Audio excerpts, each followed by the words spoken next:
Good evening, Luke. Why can't I see? Oh, there you are. Good evening, mate. How are you? Nice to see you. Bright and early. That's good. Cracking.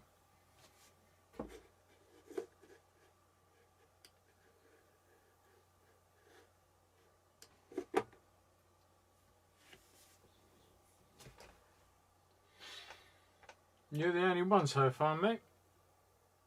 I'm sure you won't be soon.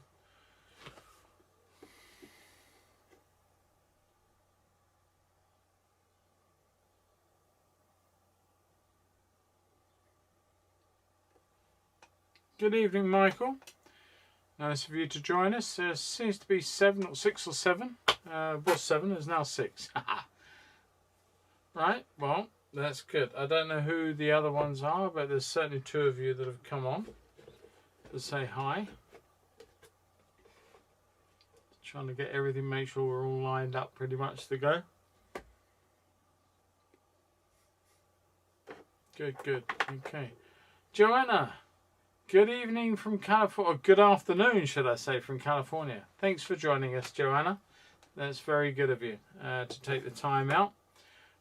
John, good evening to you, sir. How are you? Getting ready? God, it's an half warm in here, I tell you. Joan, good evening. Hi there. Thanks for joining us, Joan. We're creeping up. It's good. And we've got a few minutes to go yet. We'll let everybody get in. I tell you, I have to shut the windows. I don't like doing that on this heat, but I have to shut them because we've got a lot of bees just outside. We've got a big border full of lovely flowers scented, and the bees are in. I don't want any of those flying in.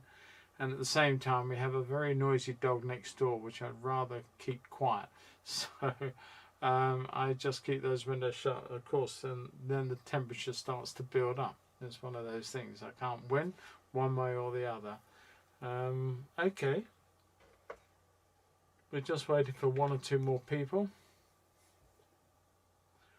So I hope everybody's had a great time, great day. And we're heading into the weekend now, so I'm hoping everybody has a smashing weekend, trouble-free, and gets on with a lot of painting, those of you who do paint. I'm just going to take this opportunity just to clean my palette out before we get started. I've been doing quite a bit of watercolour lately. I did a film for my Patreon which went up today, and a film for my YouTube viewers that went up also today. So hopefully, yeah, been quite busy with the watercolours. Enjoyed them actually. Made a big change. I've been doing a lot of work in oils of late, so it's just nice to come back and do a few watercolours for everybody.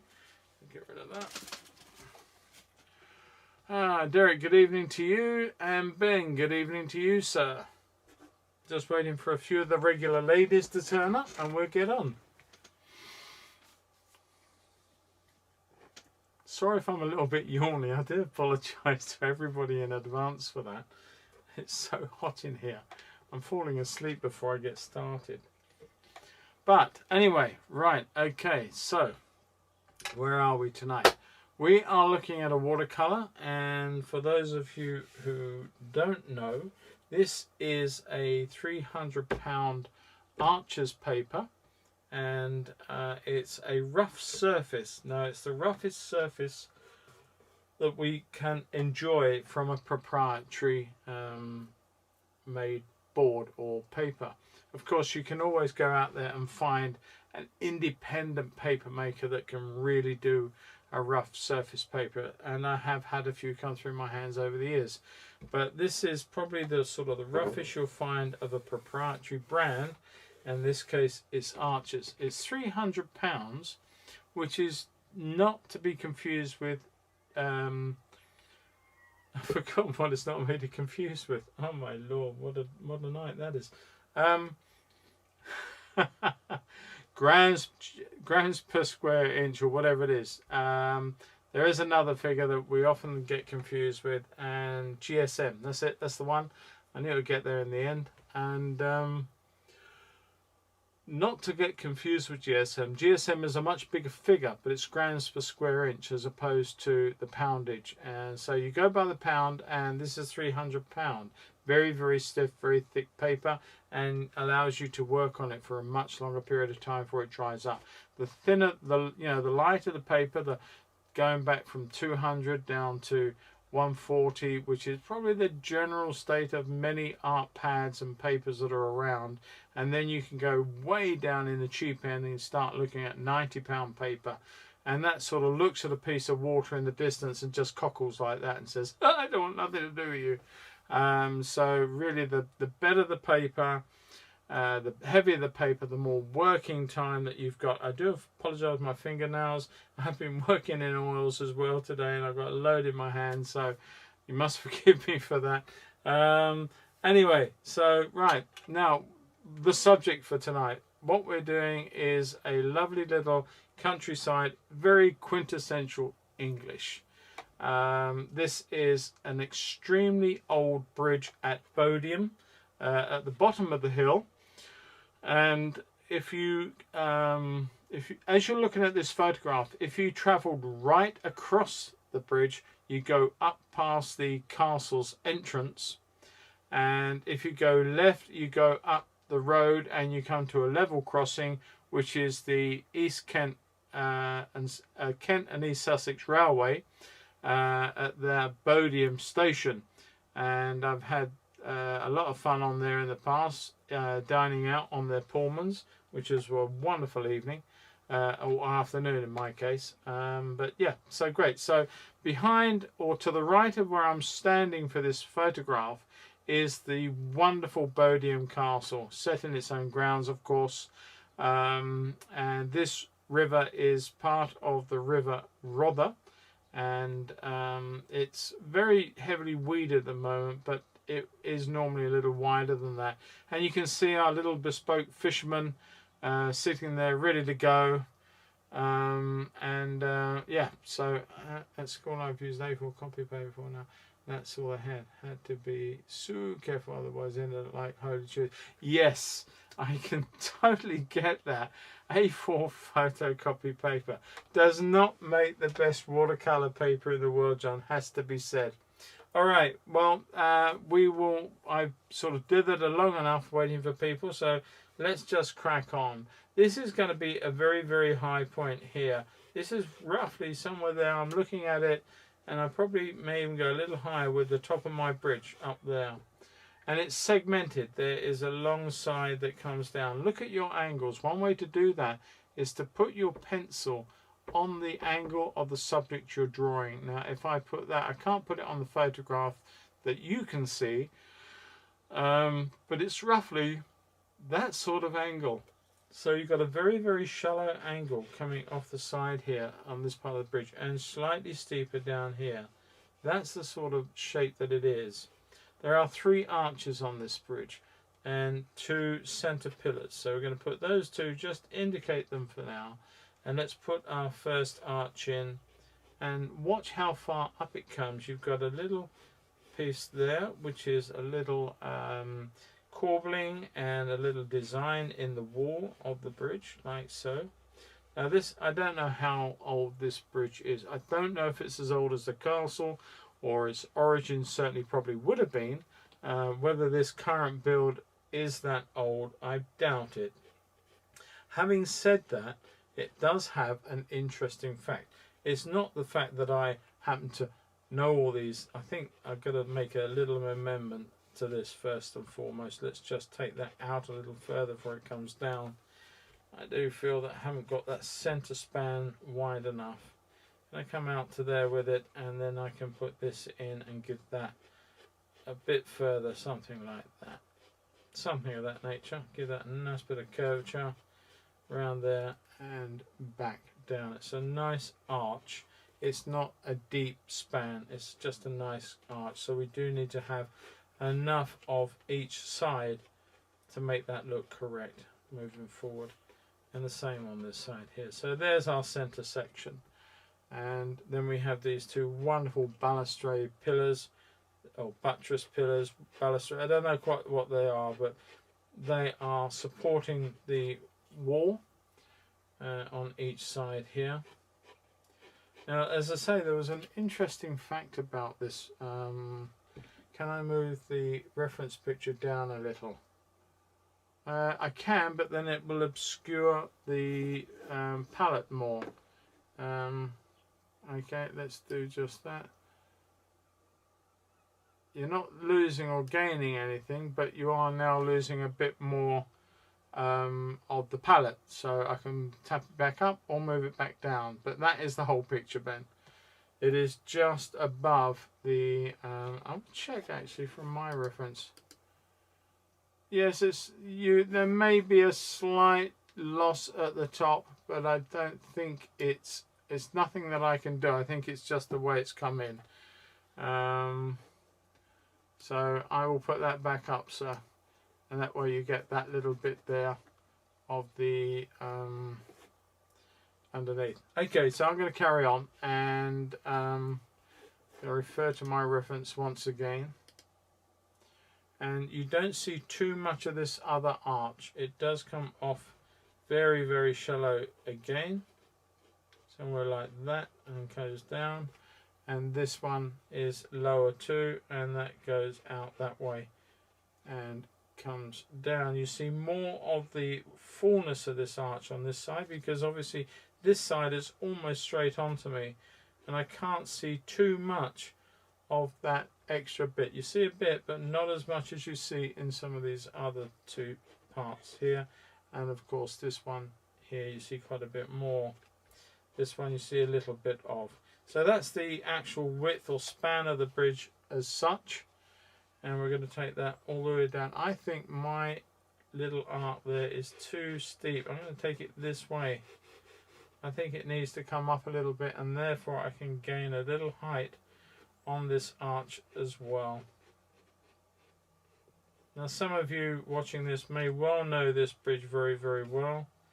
I've only been here on the one occasion to photograph it. I actually photographed it for my last book, which was Painting Water, Rivers, Lakes and Streams it was called.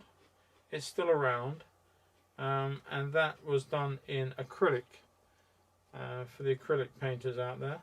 And yeah, I had a lot of fun with that. And I spent a day here painting around Bodium, and I did pictures of the bridge from the other side, and I did way up the canal.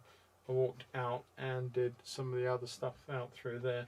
So I'm going to put that in there. I think that's probably a little bit better representation. Now you can't see where the water is up here. You've got to come out. There's a bank that really sort of the topography of the river here is just a little bit of a nuisance. It would be great if you could see water into there, but you can't, so there's no good crying about it. It is what it is, and we are where we're at. So that takes that off over there to the side, and we have a big bush which rather obscures most of this arch on this side. So let's just put that in, just a general token. Take out the part of the bridge that we're no longer going to be using or painting, and we'll come to the background in a short while. Right, now I'm sure there's a few people on the chat now. Sue, good evening, hi. Okay, Judy can't come tonight, that's fine. Hi Wendy. For everybody's information, and I want to thank everybody for the fantastic support that you've shown the channel over the last couple of months or so that I've been doing these streams, and also for those of you who are that are on my normal viewing as an audience with regards to my channels generally.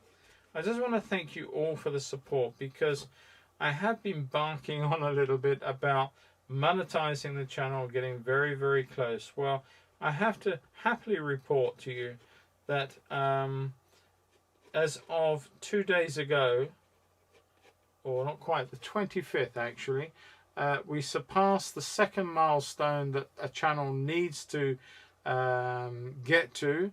The first one being you need 1,000 subscribers to your channel. The second, you need to have, in any given 365-day year, you need to have 4,000 watched hours or 240,000 watched minutes, and that is quite a feat to do. And I've actually done it in 2 weeks short of 1 year, and I'm really pleased with that. And I gotta say that the streams that I've been doing have really contributed to that, and the support that you guys watching them, because it's no good me just doing a stream if no one's watching it. I'm not going to get any hours watched in that fashion. So the support you guys are giving the channel in that time, I gotta say thank you so much moving forward, and I hope you watch more of them and join. Now the other thing is that I have had in the past a couple of people ask me how, you know, they're not artists, they want to get involved and they want to help support the channel, they don't want to join my Patreon because they don't paint pictures. There is actually a way that that can be done now. There is a thing on the live chat at the bottom of your column. You'll see a smiley face and a little money sign. And some people, and this is not, I'm not touting, I'm just simply saying that if people feel so moved that they want to contribute something a little bit to the odd times to watching these, then all they do is they press that little money sign and they can put a comment in that actually has a little bit of a payment to it, and that pins itself as what they call super chat. Never used it before, I don't know anything much about it, I just know that it's a way of people, if they want to support the stream you're doing, that they can actually do that. And it's not saying that any one of you have got to, I'm not saying that at all, I'm just simply saying it's there should you wish to. So I just got that off my shoulder, and it'll always be there come whatever. Alright, so let's move on from that. It's an awful thing to start talking about like that, but hopefully you don't mind that too much and you can understand why I said it. Alright, let's get back to this. This is pretty much the Bodium Bridge, and I'm just checking my arches. I just want to make sure that the angles or the shape of them is a little about right. It's awful if you get to the end and this really doesn't look at all good. So I do want to make sure that we're pretty much on the mark with these, and they are roughly where they should be. And it's very hard sometimes, you know, it's like I always have a similar problem when it comes to drawing domes, in particular the things like the Della Salute in Venice. It's, you know, there are two domes on there and they're very different shapes, and you try and get them right, and that's the big thing. Thank you, Joanna. Thank you very much. James, good evening to you from Virginia. That's fantastic. Thank you so much. Yeah, no, I appreciate that, John. I didn't know anything about Super Chat. I was just able to make it work, literally to turn it on before this chat. I wasn't even aware how to do it half an hour ago, but I think I've figured that out, and so it is there. But yeah, I mean, it's just a great way to people that if they want to contribute something to for having enjoyed what's going on, providing they feel that my efforts have been worthwhile, then it's a great way to do it, and I'm sure it will be well received. But I never like talking about things like that. It's almost one of those things. I'm sure most of you understand that. But anyway, I digress. I've got to build this picture up before 2 hours have gone and we haven't put any paint on. On this side here is a much longer side, so let's just put that in.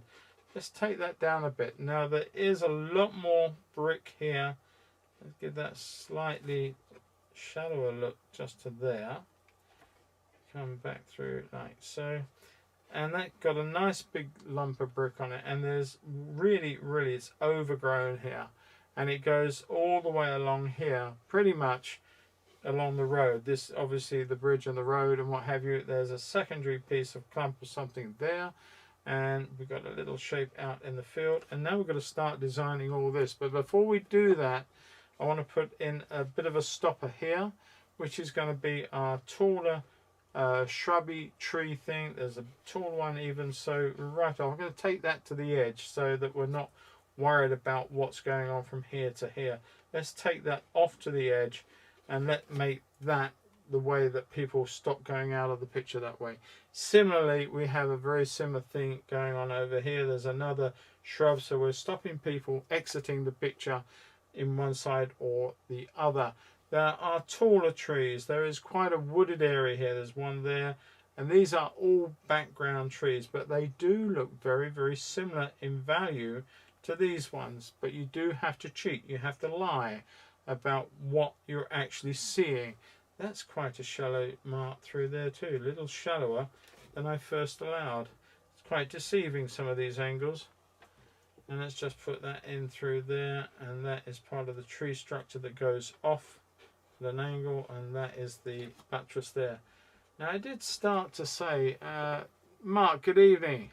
No worries, glad you could join us. One thing I was going to say about this particular bridge, that you can't see it in this photograph, but there is just to the right of me in the lower parts of the hill, so in the grounds of the castle and to the right of this riverbank, there is an old gun emplacement. This is a World War II gun pillbox is what they're called, a pillbox.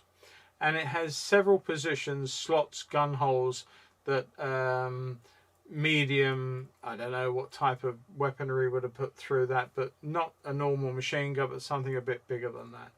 And it was to stop any potential German invasion coming up through Rye and up the River Rother as far as they could get, and land in somewhere like this and creating diversions or an attack or whatever it was for. But they realized very quickly, once they put the pillbox in, that the gun could not fire properly at all aspects of the river. And if you look at the bridge, you'll notice that you have that corbel line with what looks like cement along, sort of almost up to where those piers are, and the piers go through it and carry on towards the top. Now if you look very carefully, a lot of those bricks are quite a different colour.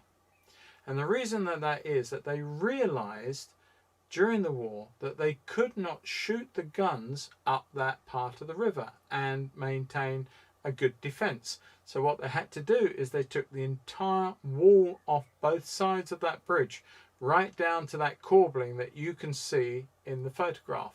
And they had to take that off. So for the wartime, it was actually a flat top bridge. And I don't know when it was repaired or restored, but later on, of course, it was after the war. But it's quite an amazing little story. Now, that's not me having fantastic knowledge. You've only got to go to the castle grounds near the cafeteria, and there's a big signboard there telling you the whole history of that bridge. So I just thought I'd share that with you. I think it's a really fascinating little fact. All right, I'm going to put this massive tree.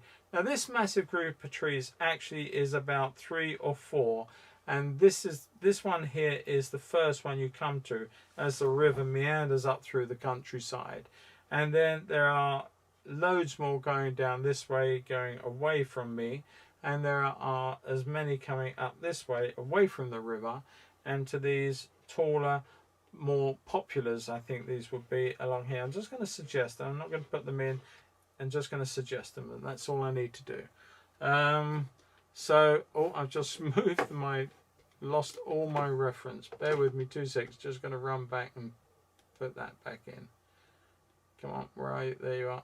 There you are. Okay, I moved something, touched the computer mouse, and off it all went. Okay, yeah, so I have actually, those of you who do know my book will know that there is a painting in the book of the river with some reflections, and it's actually the other side of this bridge looking up to that big stand of trees beyond, all the way up here somewhere. So I'm standing way up the other side of this, and I'm painting those trees you see there. Yeah, it's a lot of fun. Made for the book, it made it very good.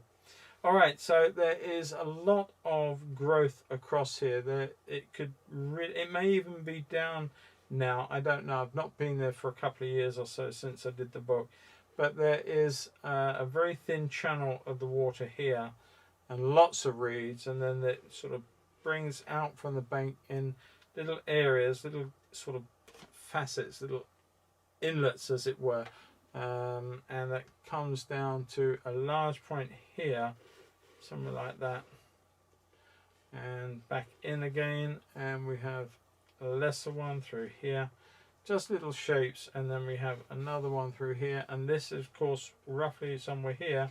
I'm going to suggest our fisherman standing, and with a high piece of bank there coming down, something like that, and then we take our river out through this way, like so. And let's just look at this other bank, and I'm not going to propose to do too much drawing of this. There is a great big stand of sort of flag irises through here. I think that's what they are. Another stand in through here, so there's a bit of an eddy or shape out of the river here. You can't see too much, but it does come in here as regards the bank, and you've got some lesser stands of iris or flags here and here. These are the yellow flags that we all see, a couple of little bits and pieces of the river shape. That's just a general look to it. Now I've got this bank going up quite high, and it is, but it may need to be a little less.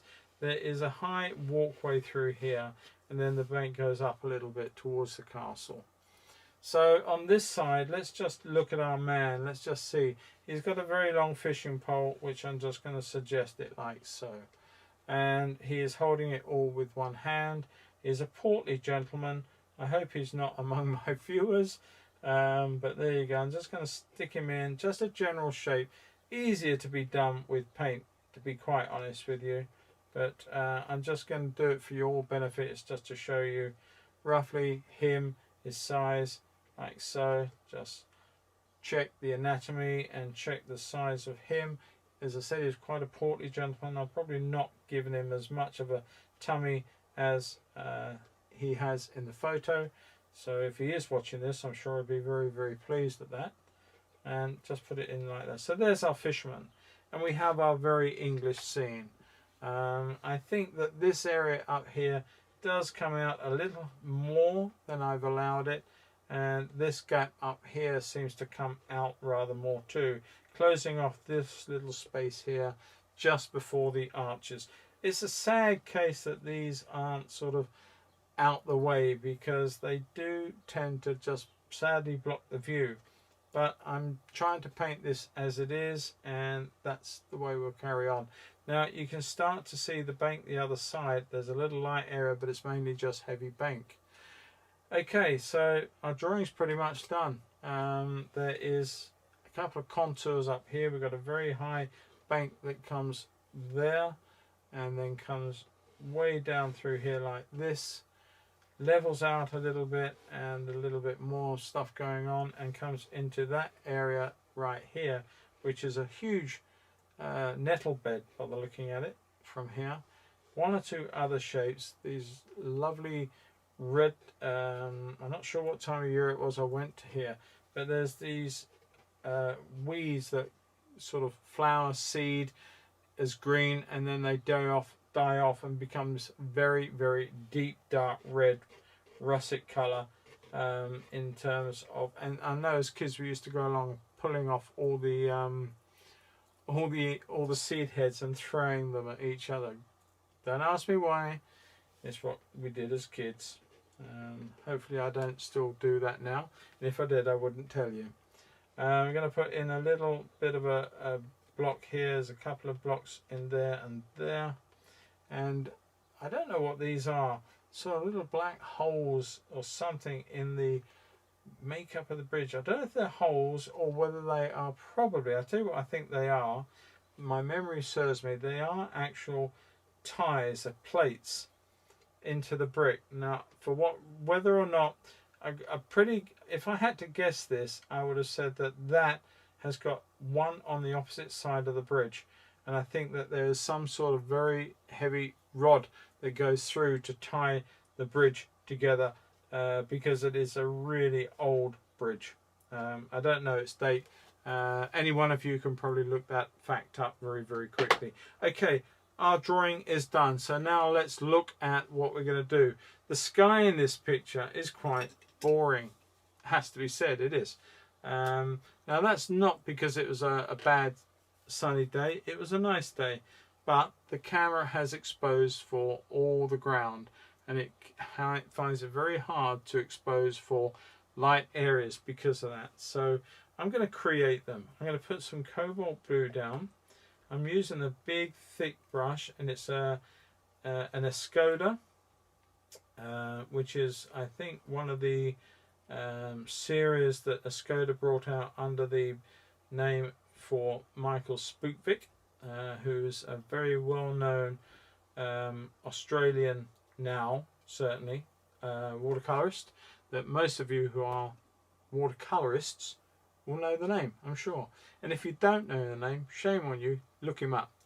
You'll really enjoy the work that he creates. I'm going to put a little bit of lemon or aureolin to one side, which will come in handy shortly. But let's go back in with our blue, and let's picked up a little aureolin. I'm not too worried about that.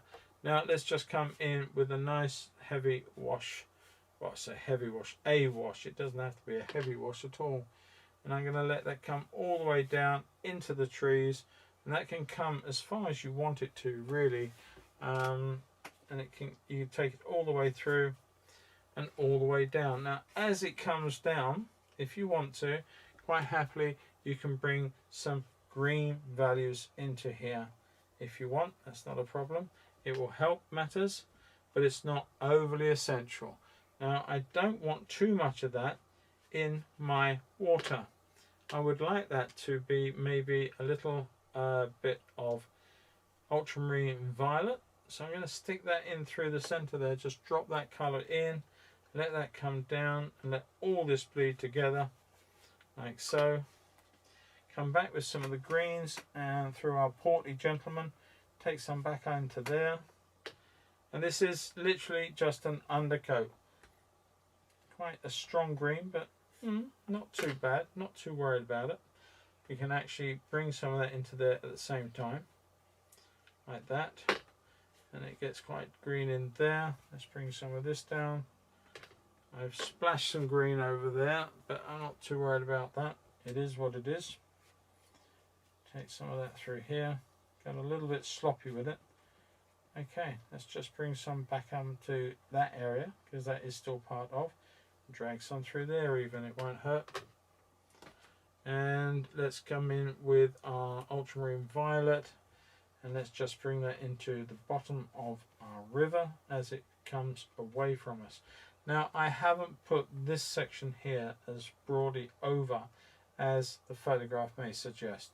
I'm just trying to make this look how I want it to look, a little bit freer and a little bit more pleasing to the eye in terms of overall design and finish. We've got a lovely river scene going on, and I would like to keep some of that. Now don't worry about this being darker up here, because of course we've got to put the reflections in and everything else. So I'm just going to take off the worst of the water out of this brush. We've literally stained the paper now, so what I want to do is just gently lift some of this out. Take the brush, keep it. The trouble with squirrel, it does flop to one side when it gets dried out. It works best with a little dampness in it. And I'm just easing off some of this water, but some of this colour out of the water, like that. But I'm going to actually now put some back in. I'm going to come back in with a stronger mix of that violet, and it doesn't necessarily show in the painting, but I just want to put a little bit of extra support into the base for this water. Just a little bit of extra something, like so. And then I'm going to just take some out here, just to continue the idea here down this side. Now can everybody hear me okay? I know last week everything was a little quiet. I'm just going to make sure that I haven't changed any of the things. No, I think we are pretty much as loud as we can be without putting another source of mic in. Ben, you'll tell me if you can hear me okay, I'm sure. I don't know if the chat's gone on. Let me just check. No, no one's added to the chat. All right, okay, we will move forward. Now I'm just going to dry this off. So this is the time to mute your sound if you wish to, because I'm just going to dry this through.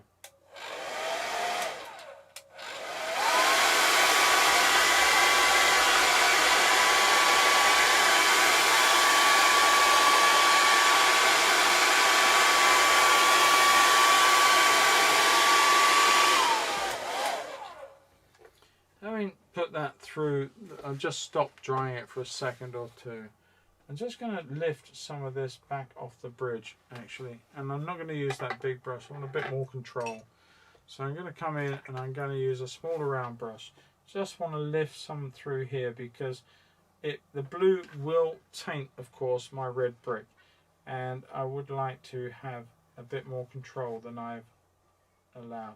Could have been said, I could have argued the point that had I gone around this, it would have been a bit easier, but this is no big trouble either. If it does change some of the red colour, it's not the end of the world, I assure you. It's just, if you, it's hindsight for me. You could have planned it easier and just left it white and then gone in. There's also a thought that you create a harmony when you get certain things that tend to lean on or have suggestions of other color values. They tend to create harmonies. You can see little bits of blue in the red, or you will do, and you don't necessarily identify them as such, but the brain picks it up and creates a harmony with other parts. Right, let's just finish drying this off very quickly.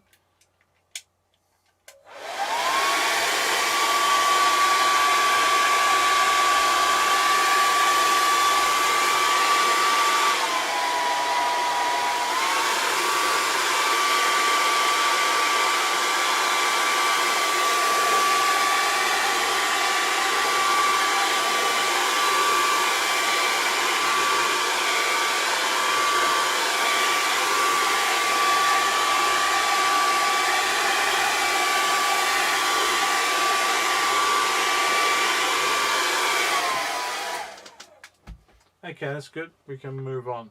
Alright, now the first job I'm going to start doing now, I don't need that big brush anymore, certainly not for the moment. I'm going to mix up some greens. Now the greens are distant greens, but they're quite lively greens where the sun's coming from. And the sun is definitely coming from the left hand side.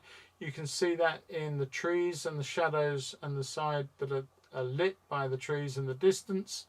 Not so much in the grasses or the banks. They don't give too much away as to the direction of the sun.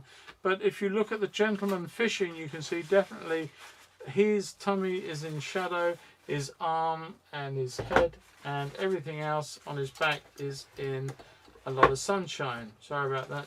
Things are just moving a little bit. There we go. And so, yeah, hopefully that will be coming in from here. So we can make that work, and we're going to put in a lighter value, and I'm going to use, for the start, I'm going to put a little bit of lemon or aureolin, a little bit of Indian yellow together, and just do a fairly faint wash over some of these trees in the background here. Something like that. I don't want to go too mad. There will be a lot of other colours going in on them, and I just want to suggest these populars that are sort of jumping up like little columns throughout the back here, and leave that alone. Just a simple situation. There's a bit of light through there, put that in, and obviously there's a bit of light in there. I've changed the type of tree that one is for a more closed tree in terms of foliage, and we have a very similar situation going on here. In fact, these wooded areas up the back here are carrying a lot more light through here, and I'm going to bring that all the way through the ones in the foreground too. That doesn't matter, we can change all of that further along.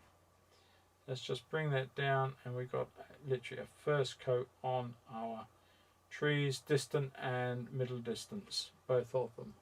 And let's just check, this one comes all the way down to the bridge through there, and it actually comes further over than I've allowed, almost to the center of the bridge here. So let's make that happen. Let's bring these over and build them a little further, and that will be fine. Okay, now we're going to let that dry before we do any more. I'm going to put in some of this Indian yellow. And I'm going to put into that some a little bit of burnt sienna. Not too much. I just want to put a scrape of colour like so, as a tinge. Maybe a little bit of the red more, just into the top of it. And just break some of that out, and we're going to put positive space. So I'm just tapping into this, and some of it will lift beyond the edge that I put it down with. You can see that the brush is just depositing little taps, and we will come back in with that with some negative spaces further in. So to that, let's look at a green that is a little bit cooler. So let's have, not Indian, let's have some Aureolin. Aureolin is of the lemon family. It's a transparent lemon, and it by being a lemon, being one of the lighter yellows, it is a cooler accent to it. So let's come in and mix some of this lovely blue. Let's actually mix a little bit more into that yellow. You can see how that now makes a quite a grungy green. Bit of cobalt to that, and we've got a very nice cool mid-green.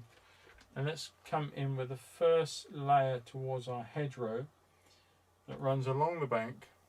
Now there's a light side and dark side, but we are building this picture in layers. So I'm just going to come in and I'm going to leave a little bit of light through the top of those colours that I put in just now. Just suggesting. I have a blue bottle buzzing around my head. I thought I got rid of him and ejected him from the party, but he seems to have found a way back in. And I'm going to bring that through there like so, and just suggest one or two bits on here and here, up here, and then up into this part here, and into the back of this first tree. Now I'm not going to do too much more, because this clearly you can see that bleeding from there to there, because this area here is still wet. So if I proceed with that, I am going to do have a lot of problems, which I don't really want. Just going to tap in a little bit of cooler blue. I'll put a bit more cobalt into that, so that's given that base a little bit of a darker start with. I'm going to bring some in here too, just literally dropping pigment, watered pigment, into the whole of this. And I'm just going to do the same right through here too, so you get a darker base to these shrubs. Bring a little bit through there and up into these trees here, which come all the way down and into the dip here with the trees or whatever that growth is. And then we've got the tree going off, and I'm going to take that up into the side of this one and into the side of this one. And now they have a little bit more presence being closer to us. So we're going to leave it like that for now.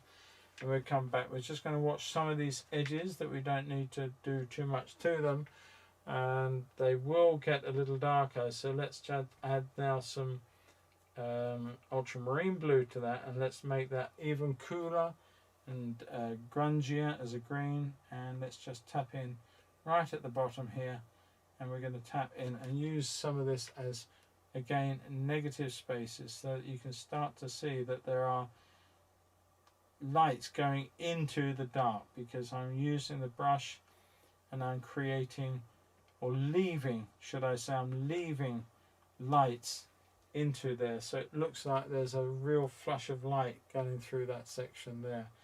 Very useful device, and 2 or 3 of my more recent watercolor videos on my channel will allude to using that method quite a bit in several of the videos that I've done. And the thing about that is that, of course, that it has many applications, not just for landscape, but certainly has many applications. Well worth bearing in mind when you're working.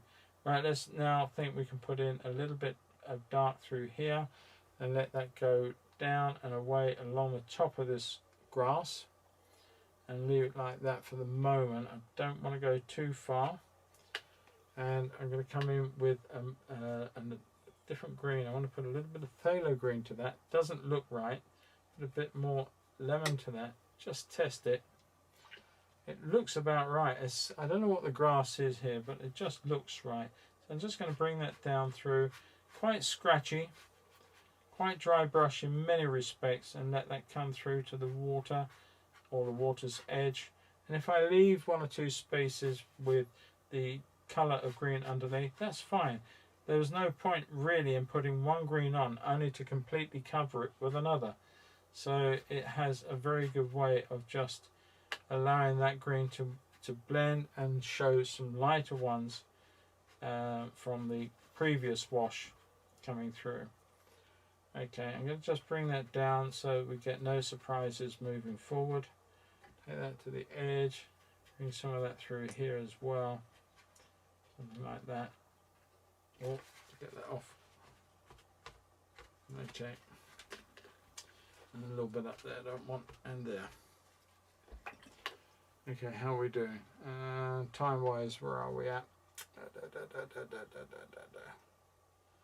I can't see what time we've been doing. Never mind. No,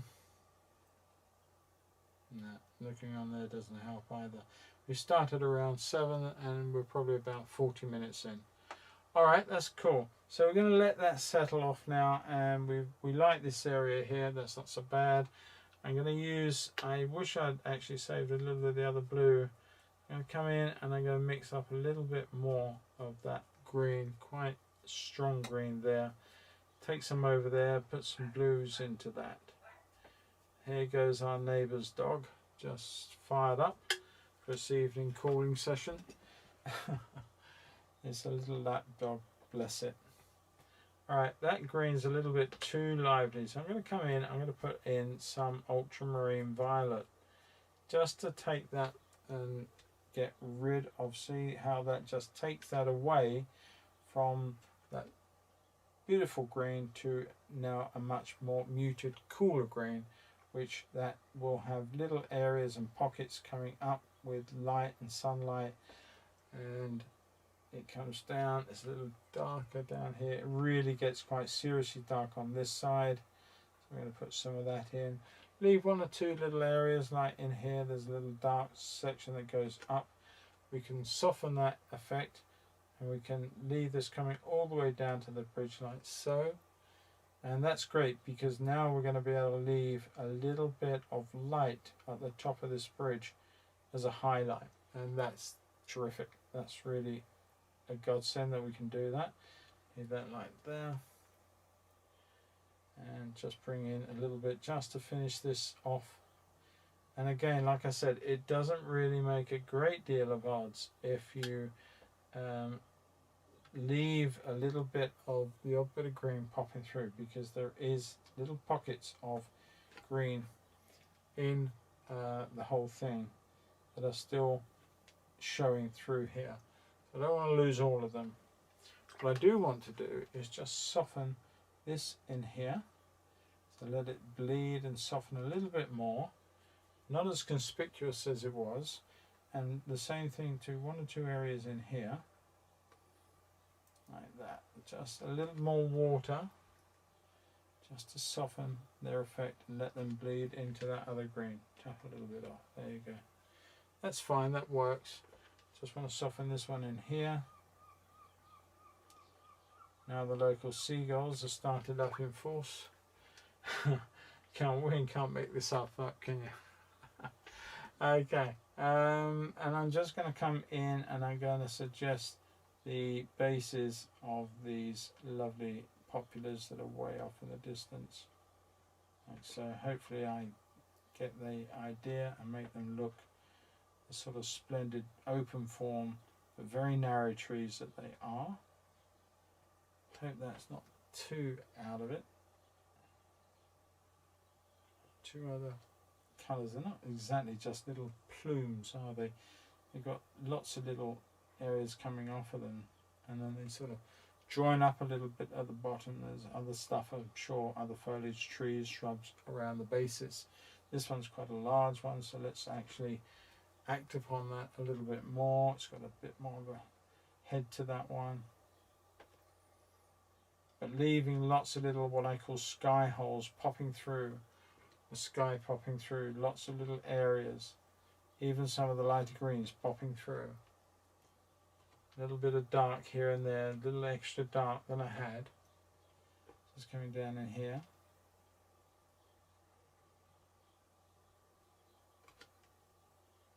There you go. And that will come into the back end of our other tree here. Give that a nudge. Take some of that up into there too, and into that one. I think that's pretty good. I'm not too unhappy with that. I've got a little shape of this one here. Okay, it's not perfect. They're not perfect poplars, but I think they do the job. I think they work. So we'll be happy at that, and we're going to be leaving this area. Apart from finishing these two trees off, we're going to leave this area, put a bit of dark more in, bit more dark in there. But let's get the first colour down on our bridge, shall we?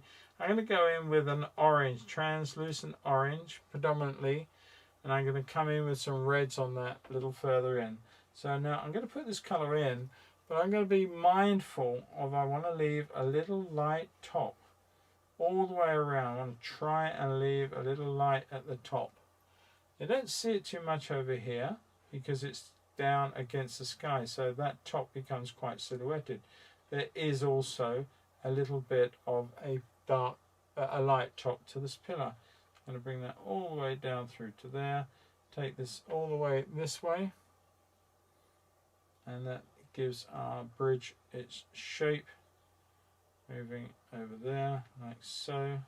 Doesn't matter if you went through there, to be quite honest with you, because you're more than able to go through areas that are darker or going to be darker. Don't worry too much.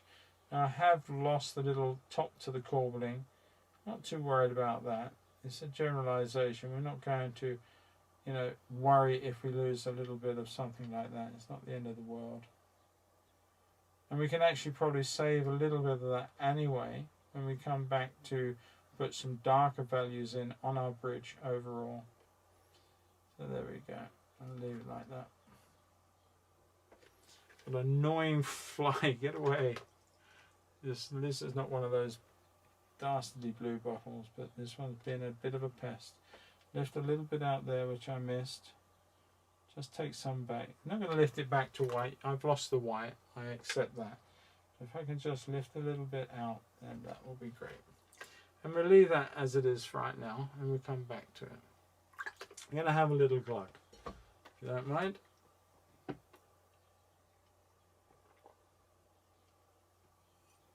Much needed. Okay. Right, so moving on. I'm enjoying this actually, it's working quite nicely. I'm going to put some of that blue violet that we had, that bit of green and bit of blue, just into the trees the other side. A little bit of yellow to that's probably a little too much. Come back. Okay, let's just put in, let's make some distinctions on the background. So let's put a bit of shadow in some of these that are way off over the back there, something of that nature. And there's a dark form of shadow going up through there, maybe a bit cooler still. I think that could be a little more violet in there, something like that. Okay, not as dark maybe, but certainly that sort of value of violet going into it. And let's just take that through the back here.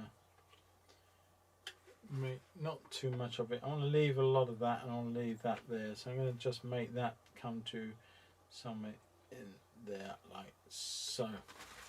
And then lose it. Just let that tap that away to almost nothing. Put a bit more water to it, so you make the water sort of go in and soften the edges and make that blend away. Gonna let that dry before we do any more to it, but essentially we've done that part. We can then concentrate on the two bushes or shrubs each side of the river. What we haven't done is there's a lot of orange and a lot of green, gungy colour, and it's quite unusual. I'm not quite sure the colour, I'm trying to work it out. It's a cooler version of what I'm doing there. So to make that orange a little cooler, I need to tap in a bit of blue, but I'm not going to go for pure blue. I'm going to put a little tap of violet in. Because there is some yellow in that, that will knock that colour all the way back like so. And I do want to leave some lights on top, so I'm going to put that in like that. Take that all the way out to that part of the bridge. I want to keep the same colour going through here, and this is all suggestive of the bank the other side of the river's bridge, like so, and the same in there. Now that is where that will probably stop, but it's got to be lighter, so I'm going to just take some of that out. I want to actually add a little bit more lighter greens in there too, just to tap it in, let it start to settle, and then take some back out through here.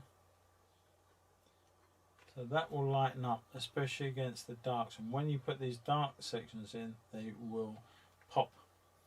And just going to bring in a little bit of suggested area that is catching these reeds. A little bit of light on top of these reeds. That's what I'm trying to achieve there. We'll do more of that further in, but we haven't got a lot of room to do too much more, but we will do that. Alright, now I've got a lot more of this showing than is in the photo. I could bring, once this is dry, I could bring up all of those reds in there, and those violets are the reeds that are in flower. I'm suggesting that this is probably August time, looking at the fact that we've got these are dried out, these seeds on the field, and we've got fallen flowers on top of the river reeds as well. I'm suggesting that's what it is. I could be wider the mark, I don't know. Right, I want to put a lighter colour in through to the top here, just that is picking up a lot of light there. And okay, I put too much water in. I'm going to take that off before it causes me a problem. You can see how that lifts up all that colour. It spares nothing. It just, you know, you get it wrong, try putting it right, and you got to watch out. Leave that like that, and then just come in with a darker value back in here, which we just lifted. Alright, that'll do. Now we've got some form of definition difference between the two parts of the bank, and I can add to that a little bit towards the end. Alright, where are we? We've lost a few. I hope I haven't put too many to sleep. Right, okay, so we're going to move on, and we're going to look at some of our darks now into our greens. So let's come back in and let's look at some phthalo green, very, very strong green. Hate it on its own. Put some orange into that. Now we get this very, very lovely looking deep green, and we can use that into our bushes here. We can start putting in this lovely dark green color in here, and we will probably have to get darker still. So don't think that you're going to get away with just the one application and say we're done. It probably won't happen like that, but you can see what I'm doing is I'm definitely leaving little taps here of negative space that could be grasses, reeds, whatever it could be. It is something. And there's a little bit of extra colour in there, which makes this a little bit more closer than the ones way out there. Little softness coming into some of this. Don't want it taking all that light out, so I'm just going to come in with almost a dry brush, play around with some of these marks and let that come down to there. Okay, that works. We can come back into that in a little while, not a problem. Let's look at the same colour value into some of these reeds, flag irises, I think I said they were, further on, and now I can start creating that look of the flags. I can make this a bit darker. Put some way too much indigo. I keep doing that. Put some orange back into our indigo and some green into our orange, and we get a much deeper version of what we've just been using, and that can be just dropped in. You can see how much darker that is. Now it is only dark on the surface. This will dry up lighter, but you've got that lovely sense of deep colour. I'm going to use some of that to one side, cool it down a little bit, make it less punchy with some violet in there just to kill it off a little bit. Come into the bottom of our reeds there.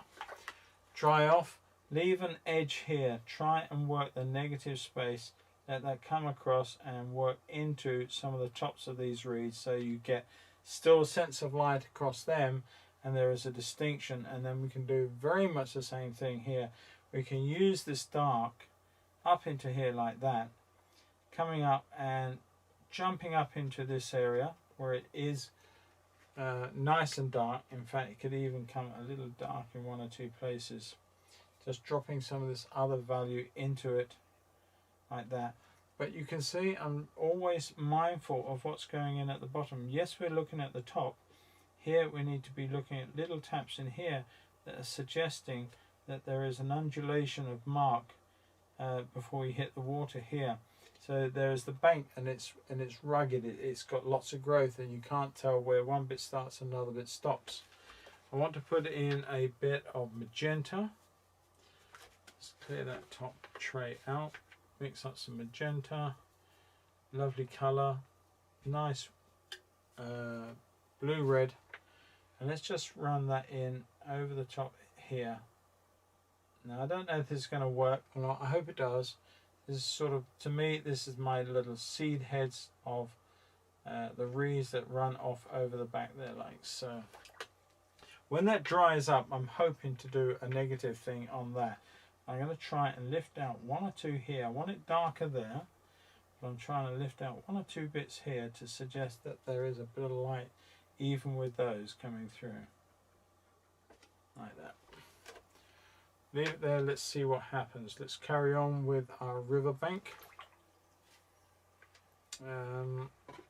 Just check the chat hasn't moved on. No. You've all gone to sleep, or you've all gone and just left cardboard cutouts watching. Okay, I'm being stupid. Right, let's have a look at some more of these. Now I want to leave a nice bit of green bank there and there, and let's come in here with more of our lovely reeds, a bit more orange into some of that. Let's just lift that into there. That's a bit too clumsy. Come back into that and spike that up like so, then come in with some darker, deeper greens. Now I used that, I used that, and I used a lot of the orange. Use that very deep dark colour, like so. Now if you feel happier, and I will show you, that you can use a much smaller brush. Much smaller round brush gives a bit more control, and you can start bringing into some specific shapes of greens, like so. You can start doing something like that, because you have that much greater control over what you're doing. You can bring a little bit in over the top of this, like so. And maybe let's make a fresher green version of this up in here. That's not quite the green I need. More orange and a bit more Indian yellow into that, and a bit more blue. I think it's just gone too, don't know quite what green you'd call that, but not the green I'm looking for. I'll put a bit of cobalt to bring that back to some sense. There you go. Alright, now let's just use some of that into some of our highlights of our green, making these reeds or these flags a little greener. They are very, very green after all. So I'm going to bring that in there. That will dry up lighter. There are various patches of these working their way along the riverbank like so, and into the water. And we can do a lot more to these coming down and through. It's a bit more spiky, larger, bigger clump,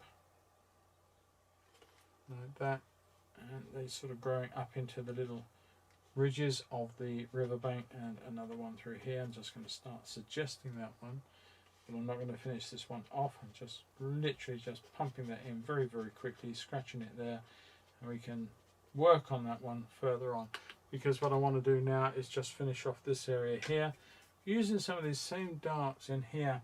Let's come back in and give some real shadowy colors to this tree here, working up into it, down to the ground, and we're going to deepen up some of these colors, soften one or two as we go, like that. That comes all the way down to there, quite dark. So let's get that going, down and into that bank. And again, you know, you've got little bits of grass tuffet, so you can use this very same device, just coming in and breaking up that edge a little bit, so you're not quite sure what is grass, what is dark, what is what. And it does work. A little bit of light coming up through there, and just break that off. Now by using this to skate over some of the rough paper, it does give you the effect that of, you know, those broken lines, a little bit of texture of trees and branches and leaves, etc., etc., like so. This is the shadow side, and it will go up and over to the light side over here. But for that is fine, and we can do a little bit up into the top of this one, give that a bit more of an open form shape as it comes down. We're suggesting by the way it is that there's a tree behind.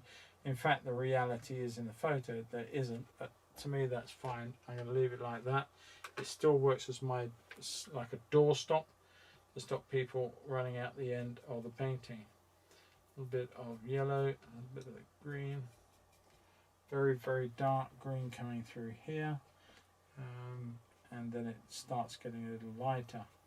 So I'm going to tap that out and use a bit of this green, a bit of that orange, just to come into there. And don't forget, we did leave some of these little light bits to suggest the grasses or whatever were growing up before. Now if you want to enhance that, just bring with a smaller brush, just bring some of those down so that the yellow or the whitish bits appear as longer bits of grass, and you can see longer tassels of stuff growing into the dark. That makes sense. It's not making myself clear. I hope I am. So we're going to bring that through like so, and we're going to bring that into our nettle bed, which is coming down there. There's a little bit dark at the base of it. Maybe a little bit more orange. Just some of that, like so. Very, very dry brush. Soften a little bit out. Take some of that off. Actually, that would help. Take a bit out. Just lift some of that out. A lot of green in there. Come on. Take that out. Lose some of that. I'm not doing my brush any favours at all by treating it like this. I've got to say, it's not the best thing to do. Right, let that dry out, and then we'll come back in the other way with some darks and really sort of show that nettle bed up. And I think that would work quite nicely. I want to go in with a bit of red and a bit of burnt sienna, and where we put this light flush of red in before, I'm going to give that a little sweep of a bit of a heavier burst of that red now. And then using a very, very similar technique just to play around with some of that. Like that. Alright, now I need to go back into our bridge, and for that I'm going to be using some magenta into our orangey colours, and a bit of blue, a little bit of cobalt blue. It's probably a little too much. Let's come back out. Let's make that a bit redder. Okay, now there's a distinct shadow here, which I do need to bring in, and I'm going to bring that through first. A little bit more blue. That's it. Like so. And down underneath there. I'm going to leave that corbling, and I'm going to try and preserve some of that if I can. And take that right the way over here a little bit. Softer shadow, but it is nonetheless there. There's a little sort of shape here and down here.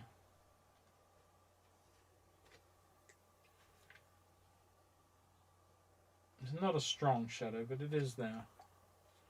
Okay, and let's bring that over and under that little parapet top all the way through there too, and down there. Soften the base.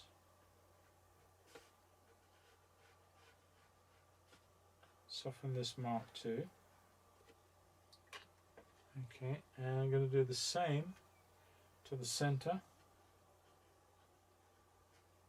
That fly is back. It's cruising for a bruising, as I'm always been told. Let's come right the way through there with that.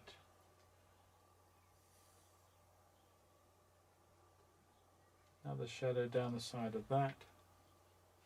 A little bit deeper red, if anything, a little bit of magenta coming into some of this side. Not as obvious, just take it out a little bit.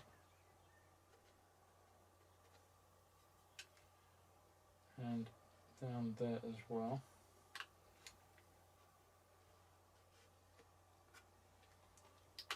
Coming across with the same values. I'm going to be quiet, so I'm just concentrating a little harder. And let's put in some down through there. A little more of that shadow. Down on here. So we've got that coming down on that pillar. Strong mark of shadow down through there, like that. Get it off the grass. Okay. Now then, our bridge supports are quite bright. I use a bit of vermilion, a bit of orange, just initially, to come in with a middle tone. Going to leave the outside. Going to leave that light section. I'll put it in just down through the center here. And then I'm going to come in with a darker one, much darker. I'm going to use the same two colors, but I'm going to degrade, sort of mess them up with a darker blue version. That's going to give me that nice shadow on that pillar down through there, and again on that one down through there. And we're going to use a very, very similar. We're going to use that green as we use some of that up. More indigo into that, more of the orange into there. I love these two color combinations. And I'm going to come in right underneath this now. So this is our real dark. Now, hopefully I've got the right value. I think I have. If anything, possibly it wants to be a little bit orangier. A bit more of the blue, less of the green I'm trying to think of. Let's go back in and just see. Now I'm using the negative space. I'm going to draw this in, like so. Being very careful. I can't take this out if I get it wrong. And that will do. But I've tried to leave the little jagged edges here of the tops of the reeds, which are there. And I'm going to come in with this one. Again, being very, very careful.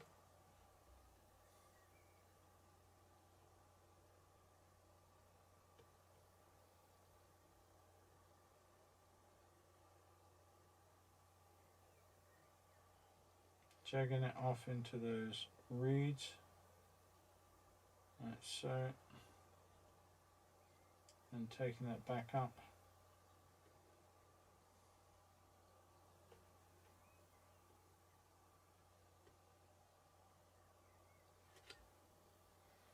And lastly, this one.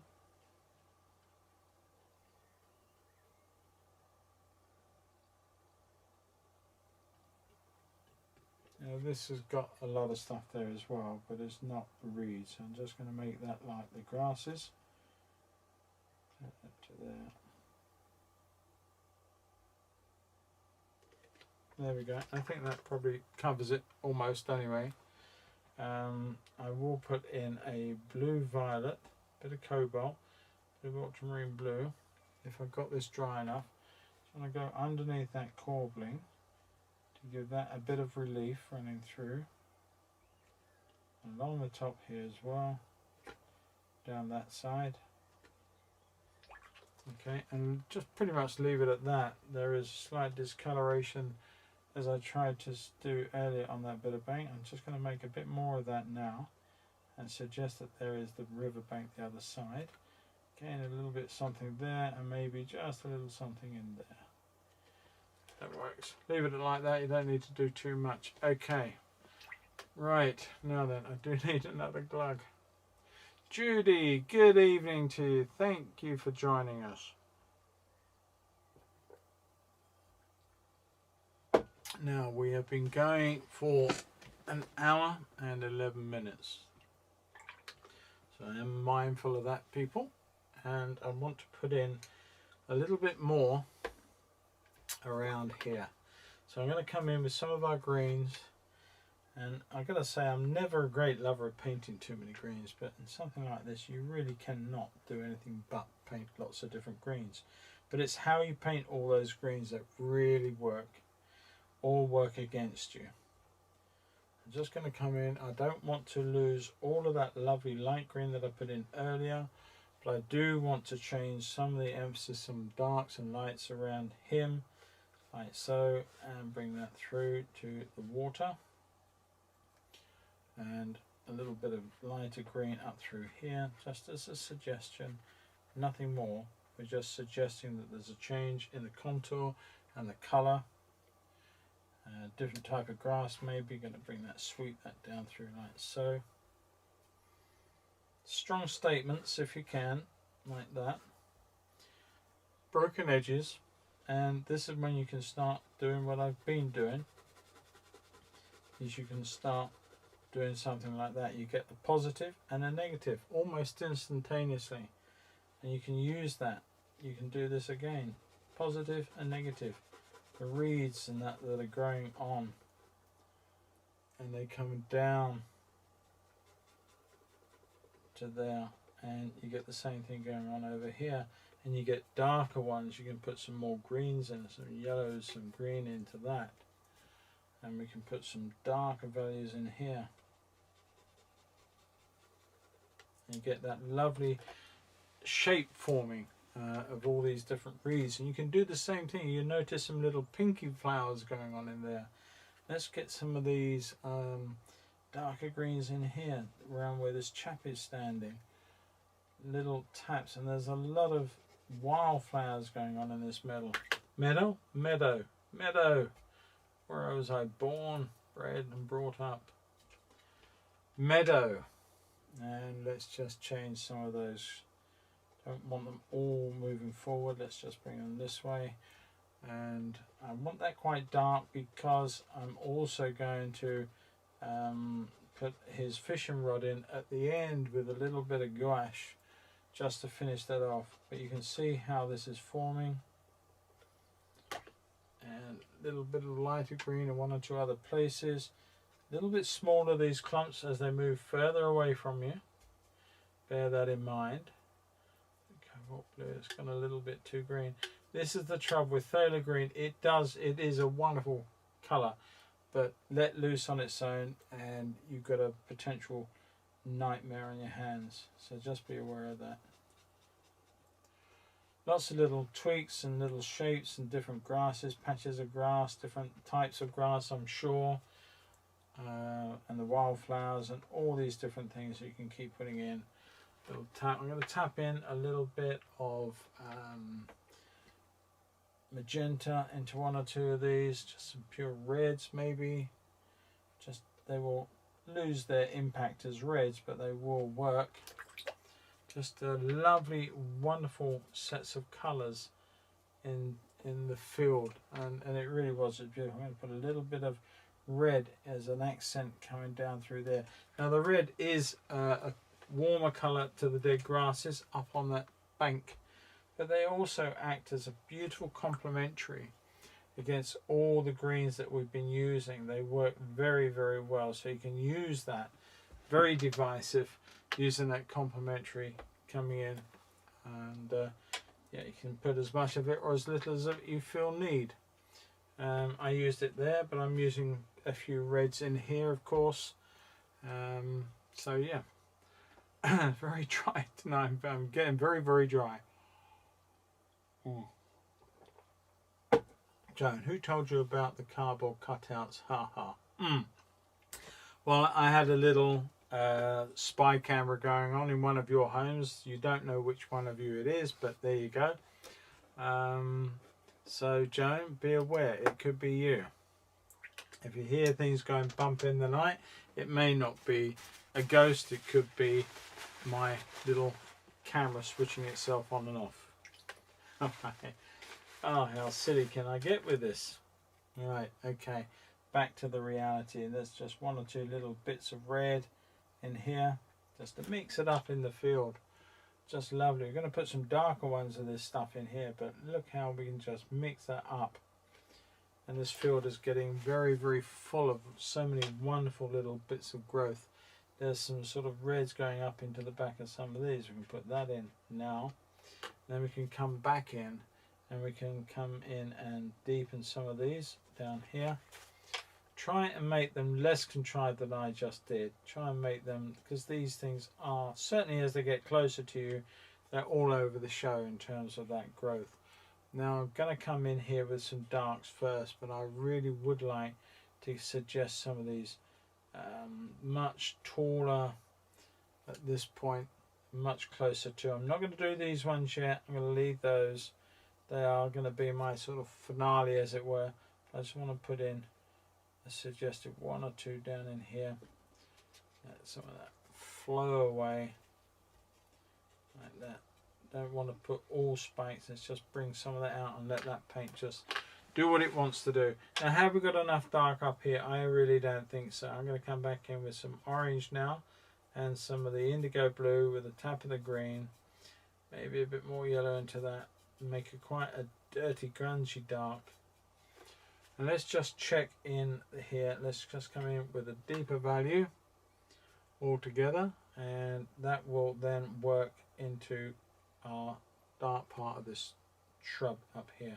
And again, we can do a little bit of fine tap, not too much because it's quite a smooth lawn through there, I think, well trodden, well used by visitors. And then that can come very low down to the ground and just trickle away as it comes down to wherever it comes down to. And there's something that's bringing that down through there like so. That works, that's fine. Tap off if you're not sure, dry it off, just blend some of that if you feel that it's too harsh, like so. Make of it as you wish. I think that works. That gives that a nice dark through there. And there are some more subtle darks of green as these go around the surf here, around the riverbank up to and probably underneath the bridge, but certainly coming across the front of it here into this area here, and a little sort of bump. Let's bring that down so we get that little toe shape that is there, and it's pretty much as it is, not too far out. One or two darks, and maybe just raise one or two more of these up. Where this is light here, we can actually put some darks in, and we can actually suggest that these are going up to around that edge like so. That works quite nicely. Okay, we've got a lovely, we can go in and up there now. But what we must now think about is the darks in here. So let's just come in and we'll stay with the finer brush for the moment. And we're coming in with this dark. And I want to put a bit of red to that dark. I don't want it pure green, because it's going to start off dark in here, like so, leaving a little bit here. Now again, you can do the same sort of thing. You can suggest there's a little bit of light catching through the base of those reeds there. You can bring in a little bit of information that's suggesting there is negative space where the green's coming into the water at that point, and bring it all the way down the edge of the riverbank here, and bringing it all the way through to there. Now we're going to deliberately change to some reds and some orange, more red than the orange, not too dark, not too grungy. It's going to bring some of that in here, which is our bridge in the water, our bridge reflection. And I can't put in all the subtle bits of weed laying there, but what I can do is break it, dry brush it across, and leave little bits of the blue water, which is the sky. I can come back in, I can do almost anything I want there, let that bleed in like so, and then there is a bit of dark green. So this area here is now much darker in reflection, and these are some of our little reed beds, iris beds as it were, through there. I'm going to make those very, very prominent, and I want to bring our bridge red down further. So let them bleed together, let them do what they want to do, and we've got this lovely sense of the reflection of the bridge going across in this, like this, like that. There we go. I like that. Make it a little broken edge if you wish to, like so. Just give it a bit more, and these darks will just punch their way through. Maybe a little bit of red or light into there.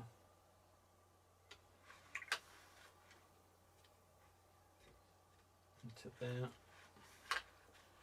Bring some darks down from this one. And so we're going to carry on with the idea of all the way down through here. And maybe a little dark, a little redder. I'm going to use the bigger brush now. I'm really being a bit of a silly person, not using a bigger brush in here. Let's bring that all the way into these shapes. Now I know I have gone over them. What I can do is this. I can lift that out. But let's get those deeper, darker reflections working first. Let's have that in against our grass. So we get an edge to our grass. I don't want this to be too straight and easy, and I want to take it all the way up into this area here. Now I've got that.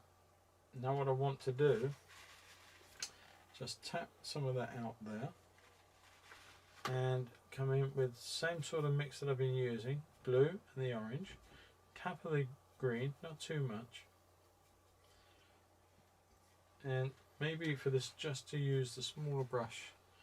And I want to come in and I just want to suggest that we've got the reflections of some of these branches, these reeds and the reed beds and the stuff that are in the water here.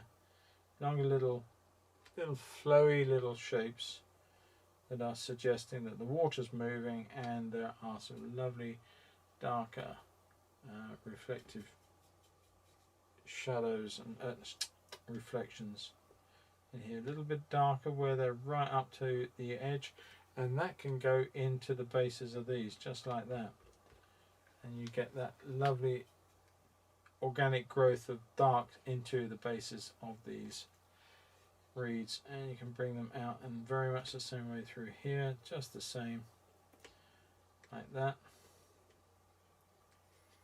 And then we're going to replace some of these as they come down here, of course. Leave that like that, and we're going to come back out with the other ones towards the end of the picture. Alright, so let us go in and look at some of these greens on the other side. Bring some of these through.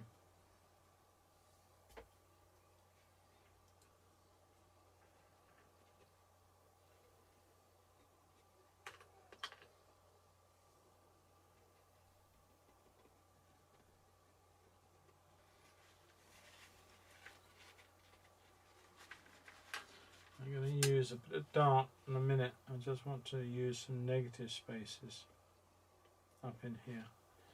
Go away, fly. And a little bit up into there as well. Just suggesting that these are going up the bank a little bit like so.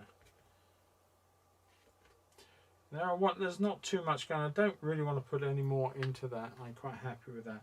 What I do want to do is return to this other bank and suggest some of these lovely marks that we were making before, and continue that idea on into some of these greens. Now I'm going to use some of these really succulent greens in here. Nice against, now we've got our reflection in, we can actually do this. We can come out and we can play around with the edges of this bank like so.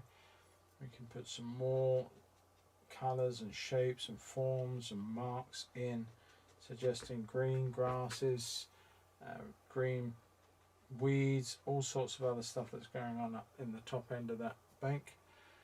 And we can bring the whole thing this way, lots more little shapes, maybe a bit more green, a bit lemony, and that, and a bit of that. I'm not sure about that one in a minute. We'll use it, we'll see where we go with it. Right, I think that's not so bad. I think it could be a little greener. Come back to a little bit of phthalo green in there, that's probably better. That's better. Let's just bring in some of these lighter greens through here into the water.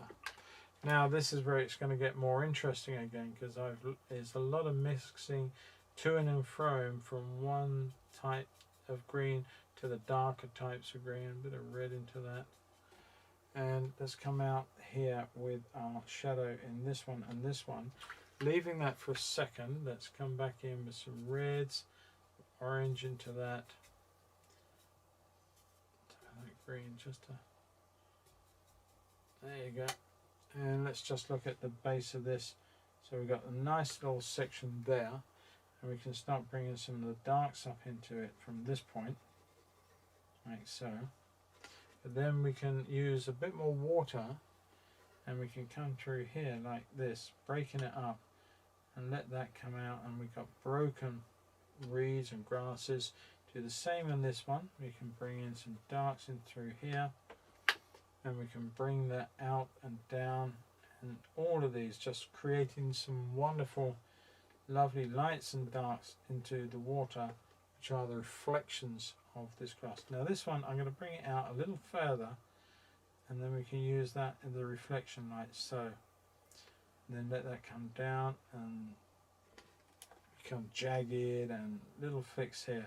You don't need to correspond exactly with what's up here with down here, because there's so much, it's very hard to keep absolute track of. So don't worry too much about that. I'm going to bring that down through there, and it's quite dark underneath, so I use the bigger brush to come in with the dark values under here, like so, and tap more in there, let it flow out into there, like that. Big passage of deeper greens up through here.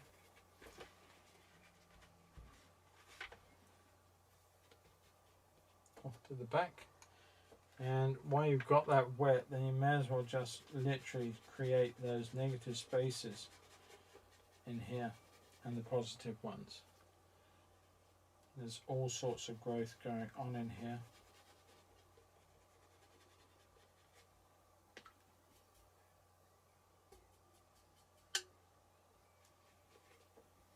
That was a little bit too much of an aggressive green. Let's take that out a little bit. Just take that off, put a little bit of other colour into it, and just leave some of that. Let that dry, and we can come back in on it. That's not a big problem at all. It was just, while it was wet, it was too dark, so I put another value into it, let that mix, and then lift the both off together, and that leaves me enough to play around with that. Alright, where are we at now? I'm going to put in some of the darker, dirtier, reedy bits that are the growth of the weeds up in here. So I want to put in a few suggestive, I don't know what they are, botanists out there. What are these seedy things? Judy, I think you'd probably know, and Wendy, you'll probably know as well. I'm just going to tap them in anyway, and yeah, they're all over the show. Those are all seeding at one time, of course. There's their season.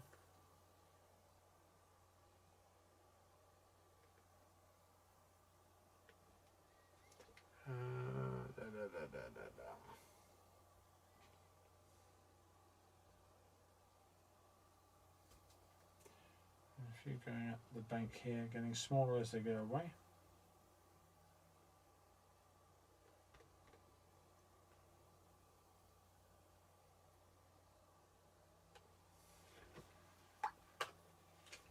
These look a little bit odd, as though they're on their own, so I need to thicken some of these little clumps up in here just a bit more. Make them look as though they are part of the group. That's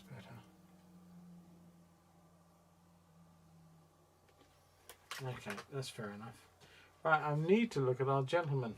To that I'm going to put him in a little dark or sort of orangey red face at the moment, and I'm going to come in with this blue. I'm going to use some turquoise, cobalt turquoise.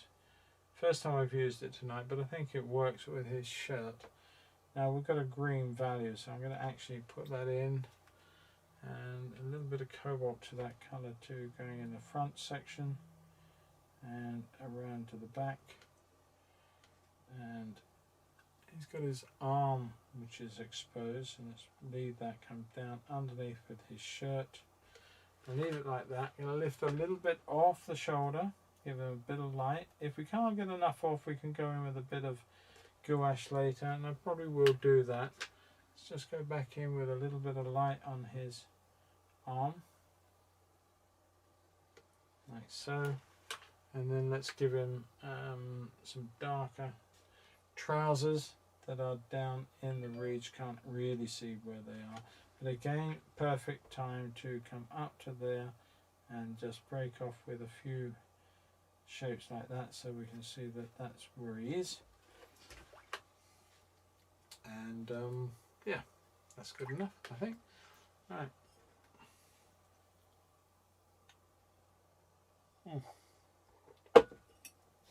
How are we doing? Oh, we're doing almost an hour and a half. Okay, well, we could be ahead of time. I left something alone. I wish I hadn't now a little bit. Just want to come in and try and feather this in. It is dry. I can't do too much with it. I'm just going to try and break off the edge and make it look a little bit more as though it's catching some lights, but not all of it. Going off into that tree. I forgot all about it, but it's not a big deal. It will move and it will break up. As you see, enough moisture on it, it will just start to pick up. And you're not putting so much on that you're going to create cauliflowers. That just breaks that off a little bit, and I'm not unhappy. Let's come in with some of that deeper colour here, because we've got a nice area over here. It's coming down into the shade by the edge of the bridge, down like so. And it comes out a little bit further than I showed, and then down into that area there. And it's a bit darker right in there. We're going to put that in. We're going to just drop some pure pigment into that. Makes that happen. And we got a bit, it comes around here too, so it's picking up the front of this part here. And now we can start playing around again with the negative spaces in here and just break that up, and look at the way that just breaks into those shapes, and we get our lovely broken edge. There we go. Okay, that works for me. Over here I can just soften this effect off so it just becomes less and less and just dissipates like so.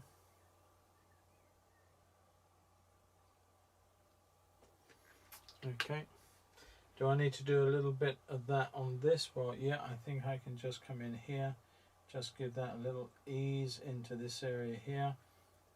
Again, it looks like this has got a little bit darker at the very base, so that allows me to suggest another layer, another contour of grasses in there. It's all working very, very nicely. I'm quite happy with the way things are going. They should be shepherd's purse or dock. Okay, thank you very much, Wendy, for that. Now is about the time which the painting starts to come together. I hope so, Luke. I really do. We're in a lot of trouble if it doesn't. Okay, now then, I want to put some... Oh, the right end of the brush would go very, very well at this point. And let's just put some lighter greens flushing through here. Now, I don't want to put too much green.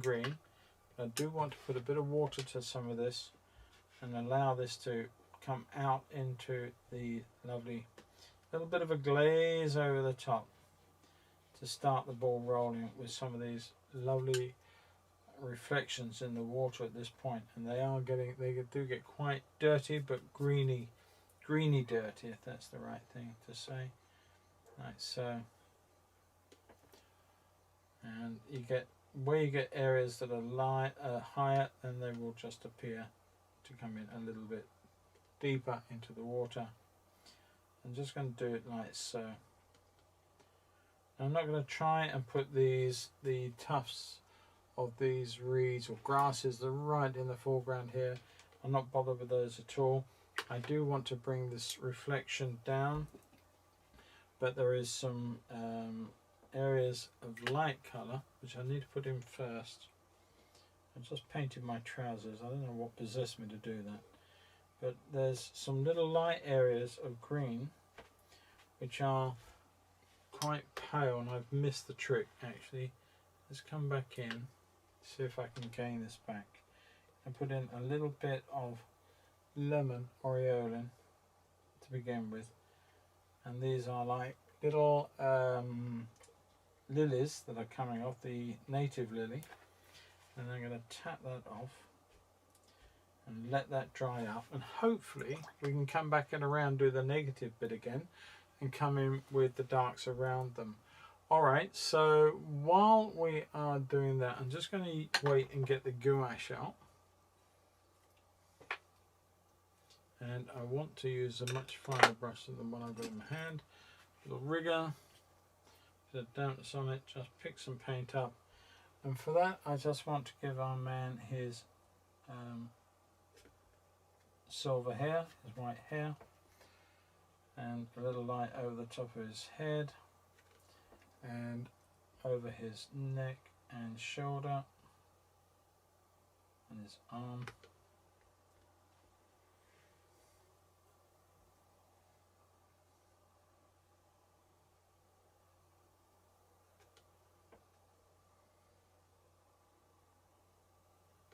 And then his fishing pole.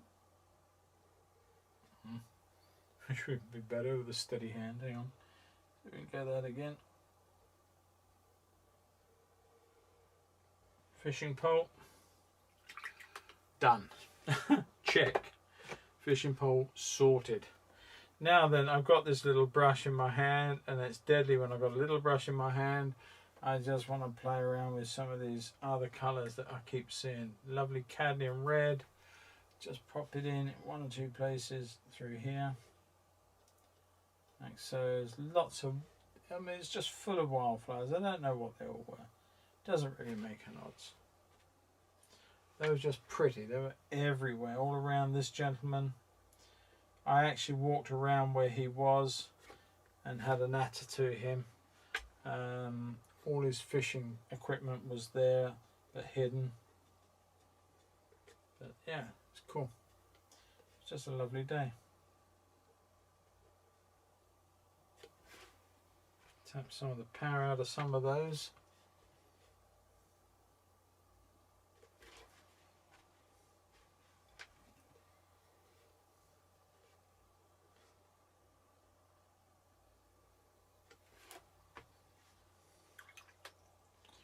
And I'm going to leave that for a little longer, but what I'm going to come in and do now with my sword liner, I'm waiting for this bit,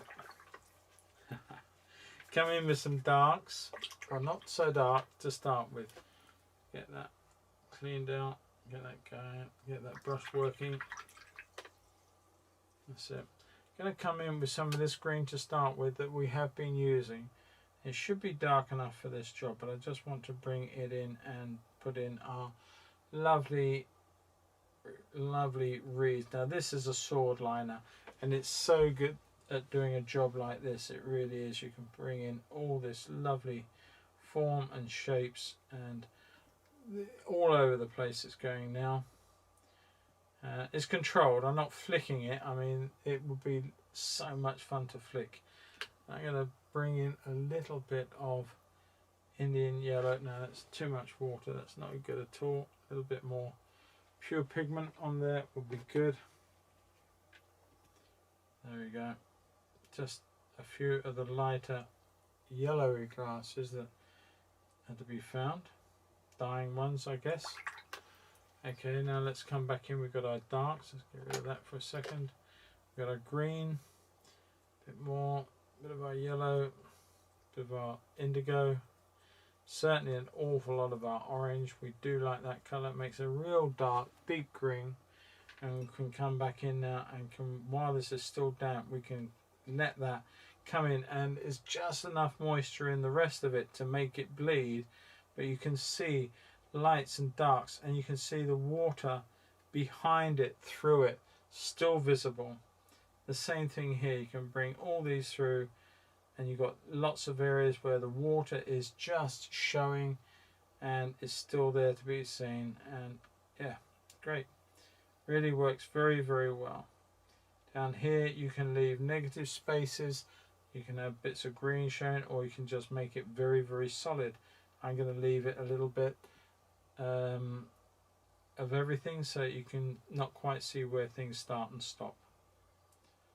And I'm going to put a bit more information into this one. I think it lost a little bit here, and make some break off into the water, like so. Maybe one or two into this one too. Don't want too much information doing that. Just going to break up that a little bit, just to suggest that there's a little bit going on. You can underpin, you can actually bring some in like this, so it looks like there's lights on top of darks, and make this as much or as little of the painting now as you wish to.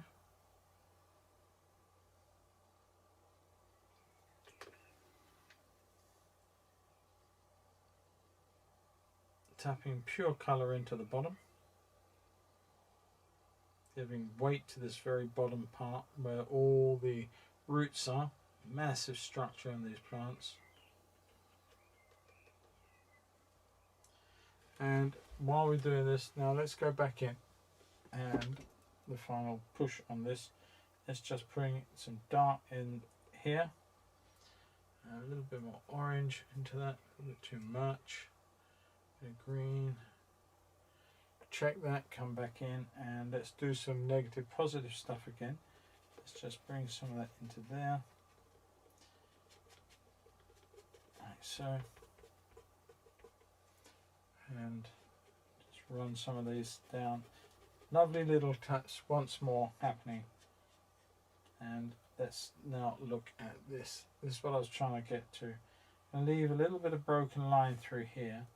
I'm just going to try and suggest one or two dark passages between little sections of leaves. I'm not going to do this too well, but hopefully we can get some of it looking a little bit right. Following on from our lily pond last week, I think. There we go. Just one or two, just suggesting that there are little leaves and stuff in the edge. This is probably not the best part of the brush to do this with. It's more controlled. This is flicking a little bit and it's giving me some fairly random marks that may not really work too well. But I'm going to lose that one altogether, I think. Just put that one in. Leave that. Take that one out. Put that one in there. And then just finish this off. Those lovely reflections now of the greenery that's above here. You can use one or two more light colours of the leaves, like so. I should put this brush down for this part. It really isn't giving me great lily leaves, but hopefully we've got enough. And then I can just bring that off almost down, touching to, well, in fact I probably might do. I'm going to bring that all the way through here now. Take that all the way down. Just some broken edges so that we can suggest that that is the end. And we've got some nice sort of dark grassy bits reflecting into the water at this point. Like that. And we're going to do some more work up in here. So I think we have a few more lily pads. Like so. I got a freeloader of a fly now. He's landing on my brush. He's getting that used to me. He's actually got the audacity to land on the end of my brush as I'm working. Like I said, you just can't make this up. There we go. And we're almost there. Just a few lovely little tweaks and taps in here now.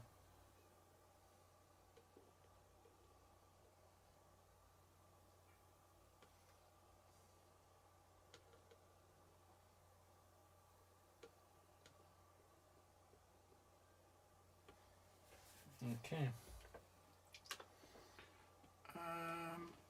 Where are we?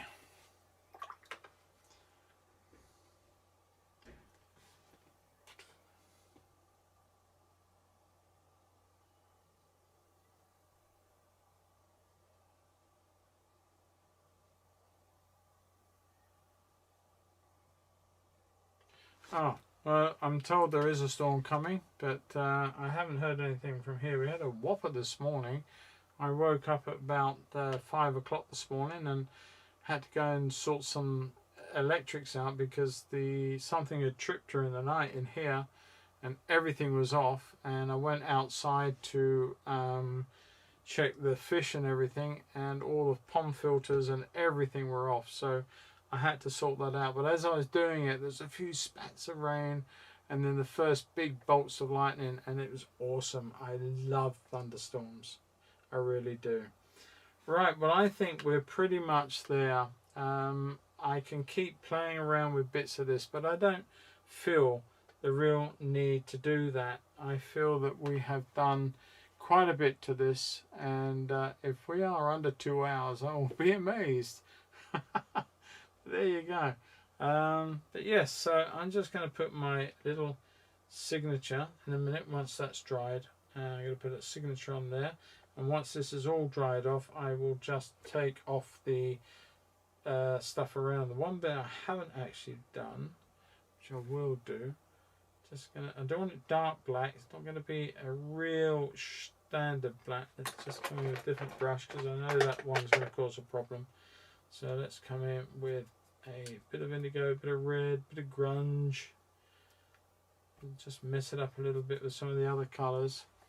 I need to put in our little fixing plates that are on the bridge. One there, one there. I haven't put them in yet. I'm going to make amends and get that done now. There you go, they're in. And do I need to do anything else? Well, I think I'm just going to put in a little bit of shadow down on these little plates that come down here and here. Just one in there, you can just see. Do I need any more? I don't think so. I mean, you can keep playing around with this. I think essentially we got the thing done. I'm looking at it and I don't really feel the need to do any more. I could put some stuff through here, but I don't want to. If I put reeds, the photo shows reeds coming up here. If I put those in, it stops people travelling down the river. Here I don't want them going off the side, I don't want them going off this side. But I want them to come up the river and around and go through. As I've always said, this would have been so much nicer had the bank gone up and the river went round. But that's not the case. It may have changed now, I do not know. But it certainly wasn't before. What I'm going to do is a little bit of this blue that I did before, a bit of the dark blue into that. I just want to dark down his tummy. Give him a little bit more shadow on this side to emphasize the front. Bring that down through his trousers at the same time.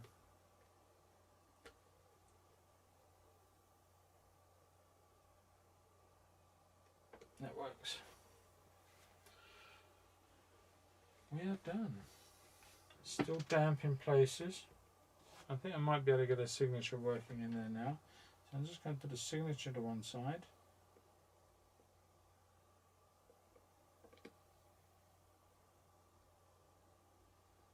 Prove I did it. We are now signed. Susan, thank you for that. As usual, more useful to have taken note of negative space techniques. Enjoyed very much. Yes. Right, I'm going to take this off and I'll leave that one till last. Let's get start this side. My nice big reveal, which I love to do.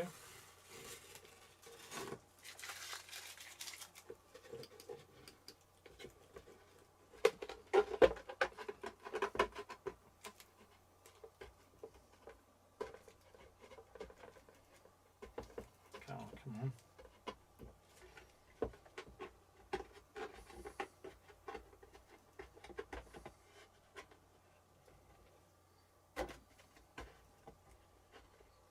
Oh,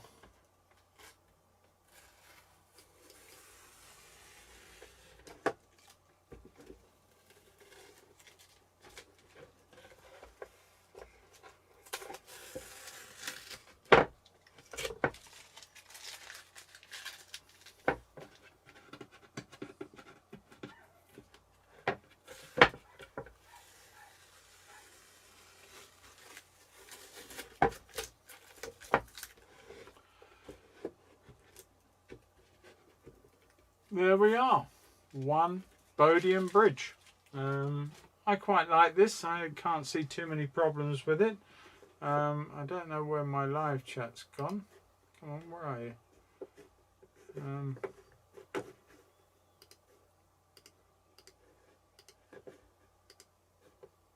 Seem to have lost everything.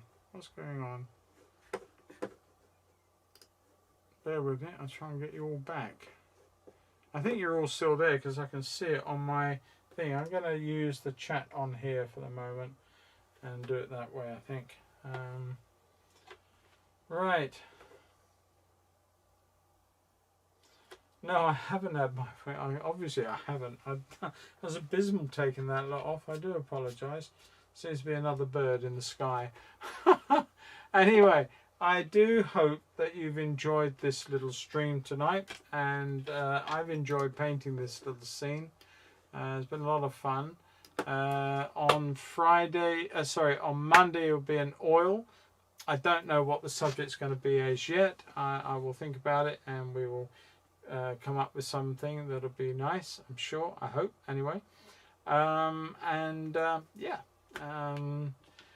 Have a good weekend, everybody, and happy painting. Patrons, don't forget, Monday evening at 7 o'clock, please be there or there'll be a problem.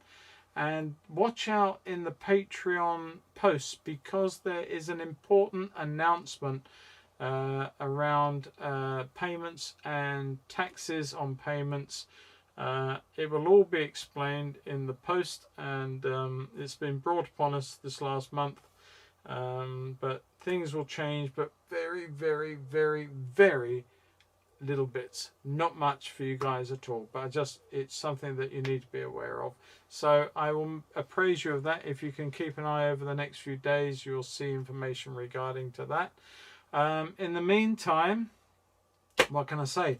The reference to this is already on my Patreon. So you don't need to be a patron to download some of these. These are there for you to enjoy. They're there for you to learn from, and not to exploit commercially, but certainly to use as tutorial aids to do your own version of what I've just done. And I've just realised my man is very, very small. I think I should have made him a bit bigger. But there you go. It's a big area, long grass. He's a very small man. There you go. I think he should have been a bit larger than I put him, but hey ho, it's the way it is. I think it works. So with that all said and done, just trekking through the text. I've lost the live chat on my side. I don't know why that's happened. Wonder if I do that, will it come back to it? Hopefully it will. Hopefully it will just add into where it was. Yes, it is. Great. We're back. That's good. Nothing for you, just for me. Now then, hang on a minute. What's going on here? What's this chat happening? Thanks for lovely painting, Judy. Thank you very much. It does really close to the factory, but smells, you know, it. Okay. I want to get in on this conversation. I don't know what's going on. Michael, great. Thank you very much. I'm glad you enjoyed the evening. Joan, I'm glad you enjoyed that. Hope to see all of you again what would it be? Monday, I suppose now, won't it? So glad and hope to see you all Monday. Those of you who do follow my channel, don't forget there is a Friday tutorial up there. It is also a watercolour. So it's a real-time one, so enjoy that. Add your comments to both this tomorrow when it's up online, but also the one that is already on the channel for today. Add your comments. Also, if you're not a subscriber to the channel, then subscribe to it. It doesn't cost you anything. It really, really, really does help me grow my audience and my channel, and it helps YouTube to understand that there is more to be had on my channel, and it then pushes it out to more people to see if they would like to watch it as well. So with that said, sort of like it, comment on it, share it to your friends, and all those things, and that will make me a very happy man. Thank you very much. Now then, Luke, you enjoyed it. That's great. Judy, thanks. Yeah, I've read that one. Lovely as always, Paul. Thank you. Maybe your little man is really a garden gnome. Oh, thanks, Wendy. I needed that, didn't I? Well, I might rub him out, and by the time, you know, I'm going to do that. If you want to stick around 5 minutes, I'm going to make my man bigger. I'm not going to be told that I've got a little garden gnome. Right, here we go. Our man is just going to grow in stature. There we are.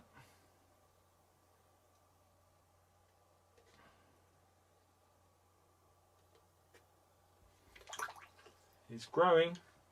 Be aware. And some brown trousers into there. Like so. And I'm going to take some out for his arm. Just gently work on that.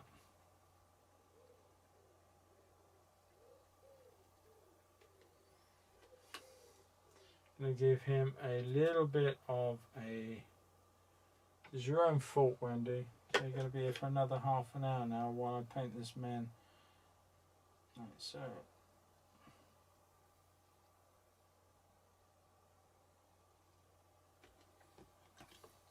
I'm going to ruin the picture now, am I? I know I'm going to ruin the picture now.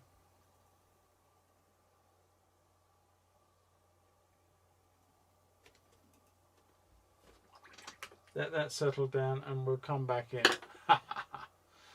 Right, no, I don't care, Wendy. It's too late. If this doesn't work, you are going to carry the can for its wrecking purely and squarely on the chin. You know that, don't you?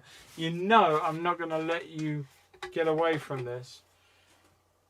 Alright, I'm going to just try and soften some of his area here with a bit of light down through here on his body.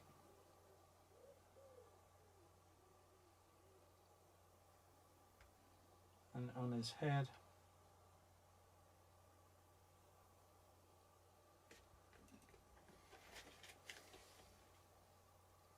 Trouble with gouache, it does take a lot of pigment to really make a light.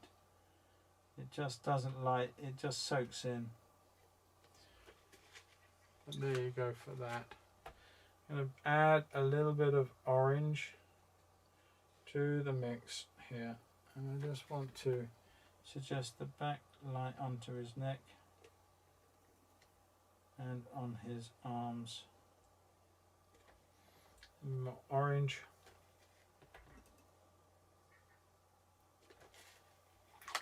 A little bit too much orange.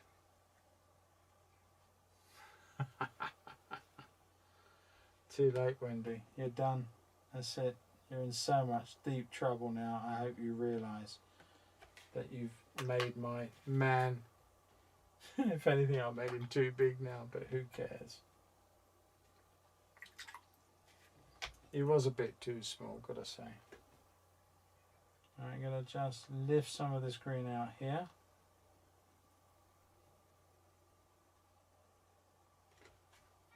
And under here.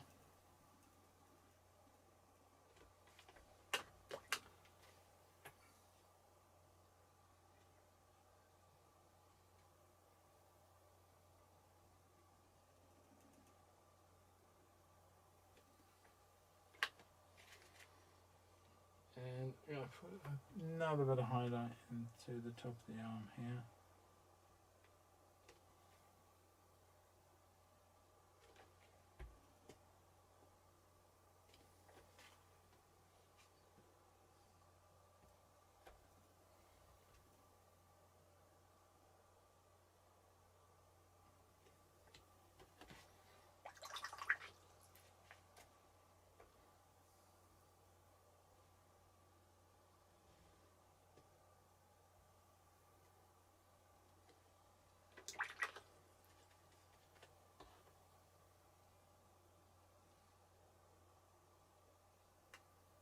All your fault, Wendy. You do know, don't you?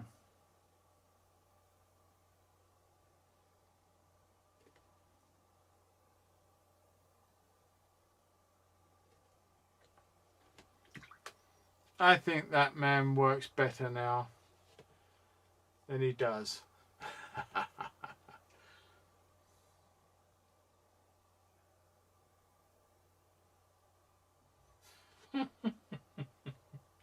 Well, there you go. Man-eating Weetabix machine. And put a little bit of dark up in there.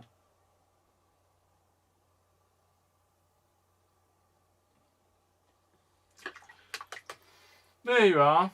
One man. He's grown. I think he works a little better. The other one, he could be a little bit too big, but who cares? He's not bad. He's certainly a bit bigger than he was before, and I think that's work.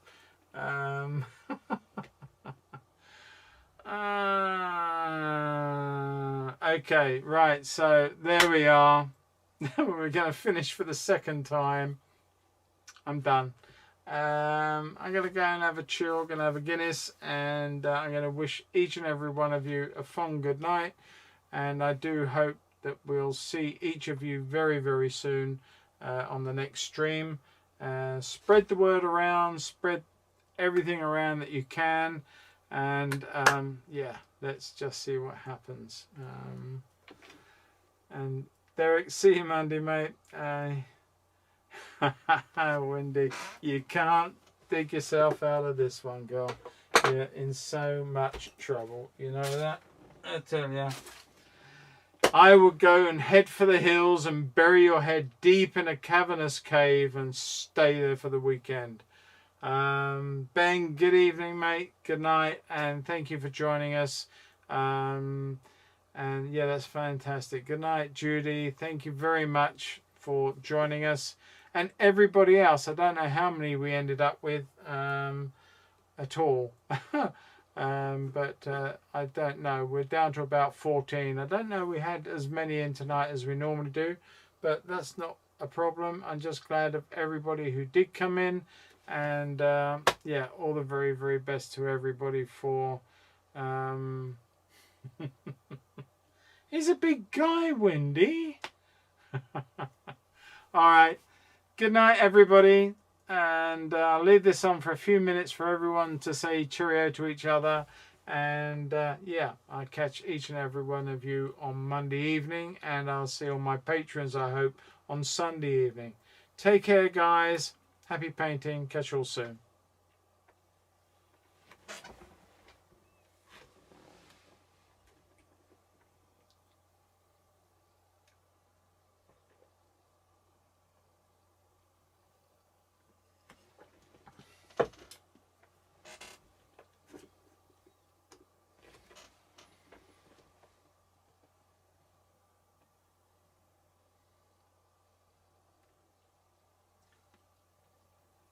Bernadette, thank you very much. You was on the side there. Thanks for joining us. Thank you very much for coming along. Hope to see you again.